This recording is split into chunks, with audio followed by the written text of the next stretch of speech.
Hi everyone, this is Veronica. आज हम discuss करेंगे कीनिया ने हाल ही में जो उनके कॉइन्स थे उनके देश में, उनके ऊपर उनके लीडर्स जो थे उनकी इमेजेस थी। लेकिन अब इन्होंने नए कॉइन्स जो हैं वो लाए हैं, वो पब्लिश किए हैं, जहाँ पे लीडर्स की तस्वीरों को हटा के एनिमल्स की तस्वीरें जो हैं वो छापी गई हैं। तो यही आज का टॉपिक, इसको हम डिस्कस करेंगे कि कीनिया का थोड़ा सा पॉलिटिकल जोग्राफिक कंडीशन भी हम पढ़ लेंगे। सो मेरी वीडियो अपडेट्स के लिए आप मुझे इंस्टाग्राम और फेसबुक पे फॉलो कर सकते हैं। पीडीएफ जो है टेलीग्राम चैनल पे अपलोड कर दिया जाएगा। सो ये है हमारा चैनल स्टडी IQ। अगर आप किसी भी तरह के गवर्नमेंट एग्जाम की तैयारी कर रहे हैं तो हमारे pen drive and tablet courses भी अवेलेबल हैं। अगर आप उनके बारे में कोई भी जानकारी लेना चाहते हैं तो आप हमारी वेबसाइट विजिट कर सकते हैं या फिर ये जो स्क्रीन पे नंबर्स दिए हैं इन पे कॉल कर सकते हैं। तो चलिए पहले देखते हैं कि न्यूज़ में क्यों है इस लेक्चर को आगे बढ़ाने से पहले। तो देखिए, जैसे मैंने आपको बताया, कीनिया ने जो तस्वीरें हैं अपने पुराने जो प्रेसिडेंट्स थे उनकी हटा के अब जो है एनिमल्स की तस्वीरें छापना शुरू किया है अपने कॉइन्स पे। और उनका मानना है कि वहाँ के लोगों का मानना है कि जो पहले के लीडर्स थे वो अपनी सेल्फ ग्लोरिफिकेशन करते थे, खुद की सेल्फ ब्रांडिंग करते थे, खुद को बढ़ावा देते थे, देश के बारे में इतना नहीं सोचते थे। तो ये अब एक अच्छा स्टेप है, क्योंकि इसमें किसी को ग्लोरीफाई नहीं किया जा रहा, बल्कि देश की जो हेरिटेज है उसकी बात की जा रही है, वो दर्शाया जा रहा है। तो जो पहले के कीनिया के 3 प्रेसिडेंट्स थे, एक थे जोमो केन्याता, इनको हम लास्ट में भी डिस्कस करेंगे। फिर थे आपके डेनियल मोई और उसके बाद थे किबाकी। इन लोगों की जो पिक्चर्स हैं, किबाकी, इनकी जो पिक्चर्स हैं ये छापी गई थी किस पे? इनके पुराने कॉइन्स पे। लेकिन अब जो नए देश ने कॉइन्स लॉन्च किए हैं उस पे जो वहाँ का फेमस वाइल्ड लाइफ है उसके पिक्चर्स हैं, जैसे आपके लॉयंस हैं, एलिफेंट्स हैं, जिराफ हैं और राइनोस हैं। जो अभी वहाँ के प्रेसिडेंट हैं मिस्टर उहुरु केन्याता, जो कि जो फर्स्ट लीडर थे केन्या के, जोमो केन्याता, उनके बेटे हैं, उनका मानना है कि ये उनके देश के लिए एक बहुत बड़ी चेंज लेके आएगा और अब उनका देश बहुत आगे आ चुका है और अपना एक नाम जो है दुनिया में वो बनाने की पूरी कोशिश कर रहा है। इनफैक्ट जो उनके 3rd प्रेसिडेंट थे किबाकी, मिस्टर किबाकी, उन्होंने 2002 में इलेक्शन जीता था। तब उन्होंने वादा किया था कि वो अपने फ़ोटो जो है, अपनी तस्वीर जो है वो जो कॉइन्स हैं उन पे प्रिंट नहीं कराएंगे। लेकिन बाद में उन्होंने वो जो अपना वादा है वो तोड़ दिया था। जो भी वहाँ का पॉलिटिकल कंडीशंस रहा, जो हम लास्ट में डिस्कस करेंगे, उसके बाद केन्या में 2010 में नया कॉन्स्टिट्यूशन आया और उनके नए कॉन्स्टिट्यूशन के अकॉर्डिंग किसी भी इंसान की तस्वीर जो है या पोर्ट्रेट जो है वो नहीं छापा जाएगा अब से करेंसी पे।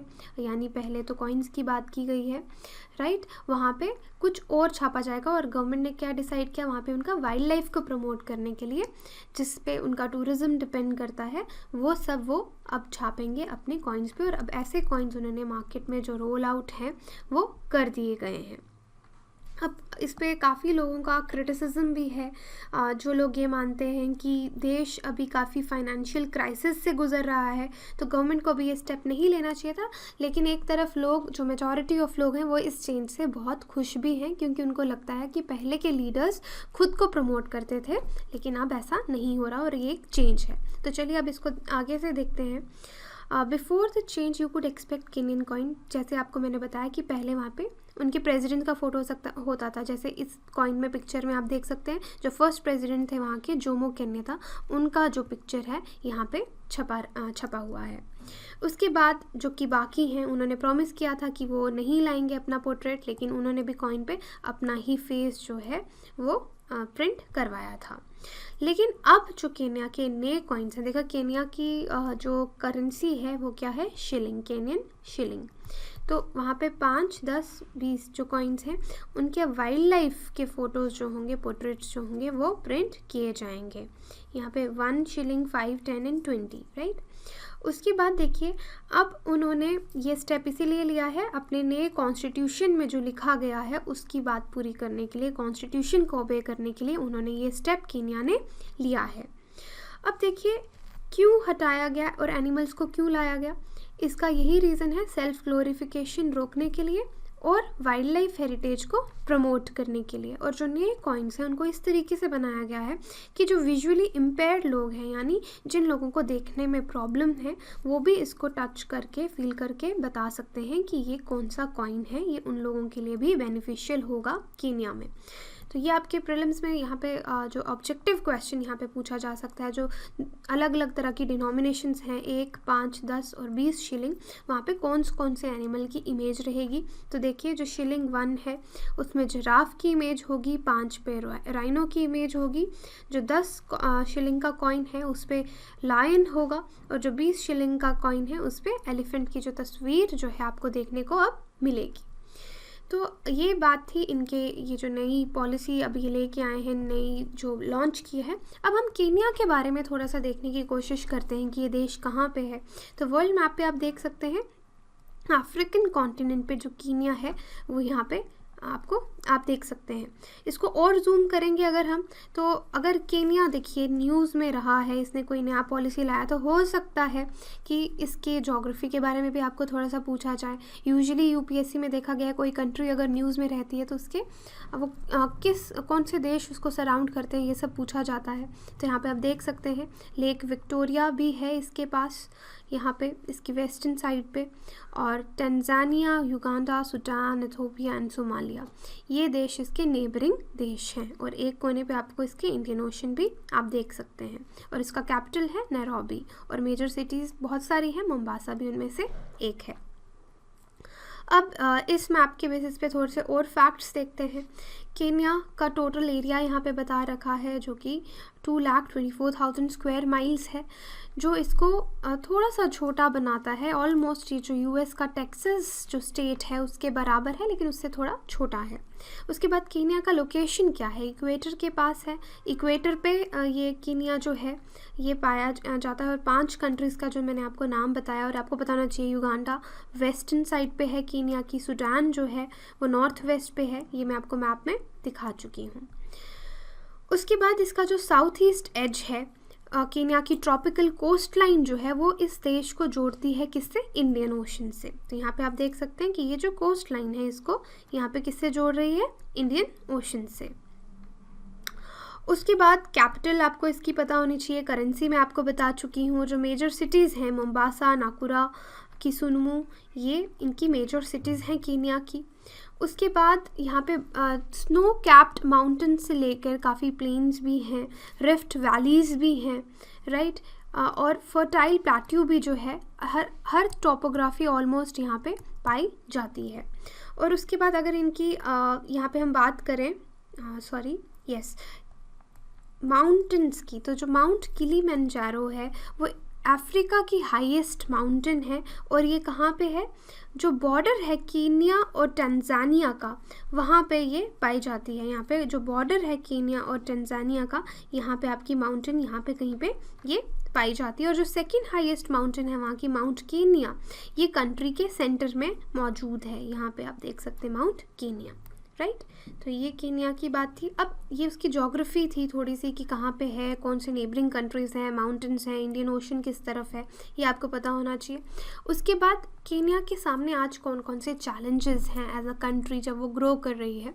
तो देखिए कोई भी देश डेवलपिंग नेशन है, तो सभी डेवलपिंग नेशंस के ऑलमोस्ट सेम ही चैलेंजेस जो हैं वो रहते हैं कि वो करप्शन से गुजर रहा है, उसको करप्शन को रोकना है, उसको अनएम्प्लॉयमेंट का प्रॉब्लम रहता है, डिजीज़ रहती हैं, गरीबी रहती है, क्राइम रहता है।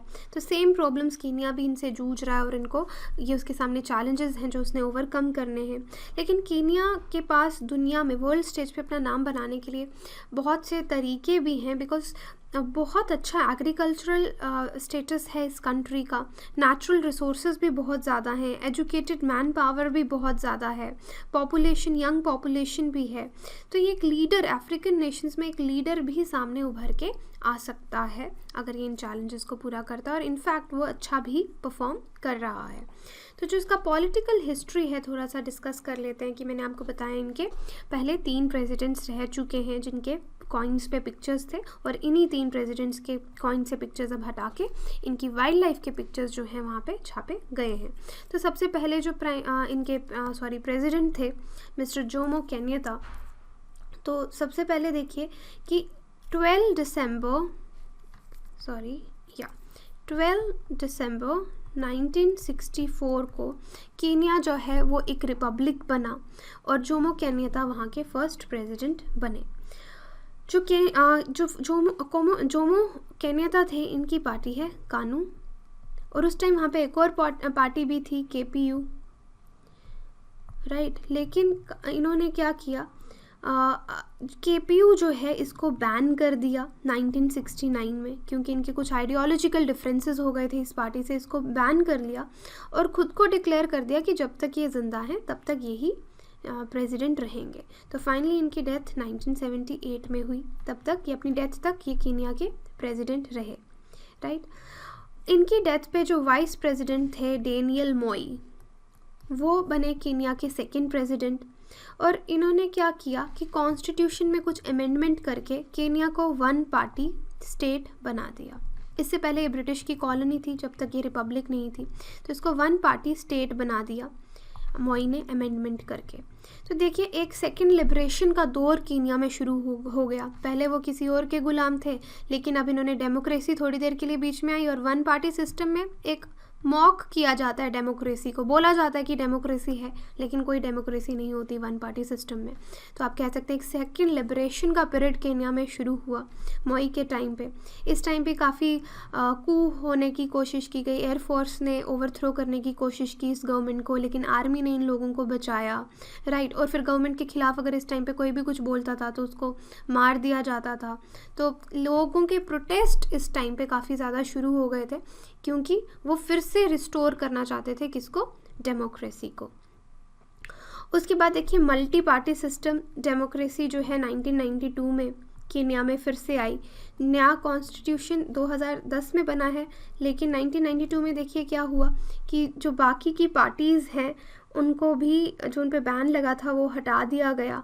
और 1997 में जो इलेक्शंस हुए उसमें मोई फिर जीत के आए सेकेंड टर्म के लिए। ये मल्टी पार्टी इलेक्शंस वहाँ पे पहली बार हुए थे। और 2002 में फिर जब इलेक्शन हुए तब की बाकी जो हैं वो जीत के आए, जो थर्ड प्रेसिडेंट थे कि बाकी इनका कॉलिशन था सारी ऑपोजिशन पार्टीज़ का, तो थर्ड प्रेसिडेंट इनके यहाँ पे की बाकी जो है वो जीत के आए। और अगर आज हम केन्या की बात करें तो अब काफ़ी पीसफुल इलेक्शंस वहाँ पे होते हैं, डेमोक्रेसी है। और जो प्रेजेंट प्रेसिडेंट है मिस्टर उहुरु केन्याता, ये किसके बेटे हैं, जोमो केन्याता के। तो अब न्यू कॉन्स्टिट्यूशन जो 2010 में बना है उसके अकॉर्डिंग यहाँ पे बहुत ही पीसफुल इलेक्शंस होते हैं। 2013 में जो इलेक्शन हुए उनमें उहुरु केन्याता जीते और 2017 में फिर से ये जीत के सामने आए। और अब एक स्ट्रॉन्ग फाउंडेशन जो है कीनिया की उसका ये बुनियाद रख रहे हैं और कुछ कुछ जो चेंजेस हैं वो ला रहे हैं। इंडिया की डीमोनेटाइजेशन का भी इन्होंने एग्जांपल दिया कि अगर करप्शन को चेंज करना है तो हमें भी डीमोनेटाइजेशन जैसा कोई स्टेप लेना होगा। तो इंडिया में एक अनसक्सेसफुल अटेम्प्ट रहा, बट ये लोग ज़रूर उसकी एग्जांपल देते हैं, क्योंकि जब नए कॉइन्स ये लेके आए हैं तो एक फैक्शन है जो इनसे नाराज़ है, जो बोल रही है कि क्योंकि जब भी आप कोई नए सिक्के छापेंगे तो उस पर बहुत ज़्यादा खर्चा होगा। और देयर लाइक कि केन्या अभी भी क्राइसिस में है, तो आप ये स्टेप कैसे ले सकते हैं। लेकिन एक तरफ जो लोग हैं वो इसको बहुत ज़्यादा अप्रिशिएट कर रहे हैं कि अच्छा स्टेप है, और एक तरफ कुछ और लोग सजेशन दे रहे हैं कि जो वहाँ की नोट की करेंसी है, पेपर करेंसी है, उसके साथ भी यही चीज़ करनी चाहिए, राइट। तो ये था आज का टॉपिक। कोई भी क्वेरी हो आप मुझे कॉन्टैक्ट कर सकते हैं, और जो PDF है टेलीग्राम चैनल पे अपलोड कर दिया जाएगा। Thank you.